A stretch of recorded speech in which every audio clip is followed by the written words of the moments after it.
نحمده ونصلي على رسوله الكريم أما بعد. It is a great blessing of Allah subhanahu wa ta'ala that Allah subhanahu wa ta'ala sent the Prophet sallallahu alaihi wasallam. Without the Prophet sallallahu alaihi wasallam, we would never have recognized Allah subhanahu wa ta'ala. By the blessing of the Prophet sallallahu alaihi wasallam, we received the best religion, the best book, and the best dhikr, La ilaha illallah. This is the kalima which teaches us not to do shirk, to believe that Allah subhanahu wa ta'ala has no partner, to bow in front of no one but Allah subhanahu wa ta'ala. This is one of the reasons why the Prophet sallallahu alaihi wasallam's grave is in Medina and not in Mecca, because if it was in Mecca, someone could have made the intention that I am bowing in front of the Kaaba and the grave of the Prophet sallallahu alaihi wasallam. Raising the index finger in at-tahiyyat is to show tawheed, the oneness of Allah subhanahu wa ta'ala. Reading salah 5 times a day is to remind us constantly that we are the slaves of we are the slaves of Allah subhanahu wa ta'ala. And just like we eat several times a day to keep the body healthy, in the same way worship several times a day to keep the soul healthy. Why do we face the Qibla? The reason is, when you want to praise someone, it is respectful to stand in front of him and then praise. Also, just like when going to someone's house, you face the house, but in the mind we think of the owner. Or it is like bowing in front of a throne. It is not the throne, but the king sitting on the throne. In the same way, we do not worship or bow to the Kaaba, but in the mind it is Allah subhanahu wa ta'ala. And remember, we do not think of the Kaaba as an idol. The Prophet sallallahu alaihi wasallam proved this by ordering Hazrat Bilal radiyallahu ta'ala anhu to give adhan standing on the roof of the Kaaba. The sunnats before the faraz is to prepare for the faraz, meaning clear the heart and mind from worldly thoughts and start the faraz with a clean heart. The sunnats after the faraz is to make up for any faults made in the faraz. To stand straight and not to look around in salah is to make us realize that I am standing in front of the King of all kings, Malik al-Muluk wa Malik al-Muluk. Raising the hands up to the ears is to show, O Allah, I surrender to you. O Allah, you are everything and I am nothing. Also, it is as if to say, I throw everyone and everything behind me, and now I will think of no one but you, O Allah. Saying Allahu Akbar in every posture is to remind us the greatness of Allah subhanahu wa ta'ala again and again. Ruku' is to show that I bow in front of the laws of Allah subhanahu wa ta'ala. Sijda is to show that surely we are the slaves of Allah subhanahu wa ta'ala and completely powerless in front of Allah subhanahu wa ta'ala.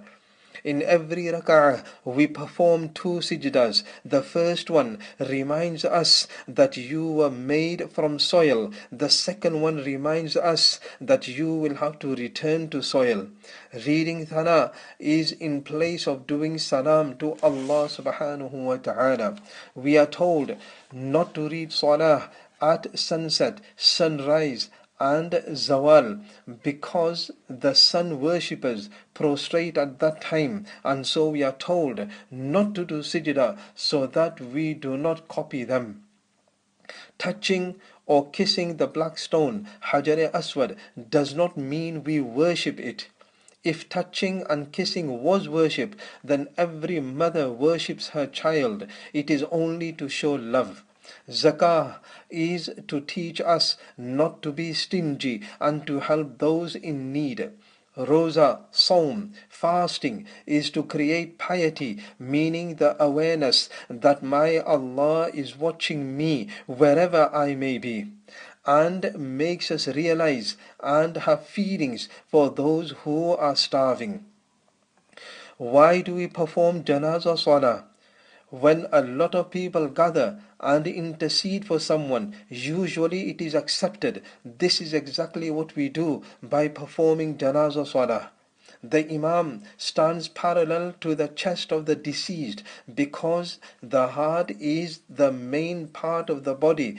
If that is saved, the whole body will be saved, insha'Allah. Isare Sawab, sending reward for the deceased, is like paying a penalty or a ransom to save someone or to elevate their status. There is no adhan or iqama for Eid Salah because these are announcements and there is no need for it on Eid day. 6 extra takbirs in Eid Salah is to remind us that do not forget Allah subhanahu wa ta'ala while celebrating, while enjoying yourself. Tawaf round the Kaaba is as if going crazy in the love with Allah subhanahu wa ta'ala. Ihram is to teach us simplicity, unity, and to make ourselves look like the one who has lost and forgot everything to gain Allah subhanahu wa ta'ala's happiness. Rami, pelting the shaitan, is to taunt and remind the shaitan that he did not succeed in stopping Hazrat Ibrahim alayhi salatu wassalam, slaughtering Hazrat Ismail alayhi salatu wassalam. Walima is to let people know that you are married. Aqiqah is to show that the child is the follower of Hazrat Ibrahim alayhi salatu wassalam. Wine, drugs is not allowed. We do not need to know why. Those who are addicted become worse than animals. Regarding food, there is a famous saying, you are what you eat. That is the reason why some animals are haram to eat. It is because of their behavior. For example, a pig has no shame and it eats anything, even human stool. A dog is greedy. You can see while walking it always sniffs around and barks when it sees another dog. Consider all other haram animals in the same way. A question arises here.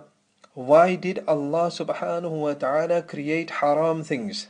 Some things are haram to eat, but can be used in different ways. For example, it is haram to eat a lion, but its fur can be used. Or something may be haram for us, but useful for another animal. Or it could be as a test for us to see whether we refrain from it or not. Only Allah subhanahu wa ta'ala knows best. An animal has to be slaughtered for it to become halal because most of the blood is in the heart and kidney, and for the blood to be drained out, the closest is the throat. Dealing in interest is not allowed because it is sucking the blood of the poor and the wealthy become wealthier. May Allah subhanahu wa ta'ala make us realize that the true religion is none but Islam. Salvation lies only in Islam. Success is only in obeying and accepting the commands of Allah subhanahu wa ta'ala, whether we understand the wisdom or not. Wa akhiru da'wana anil hamdulillahi rabbil alamin.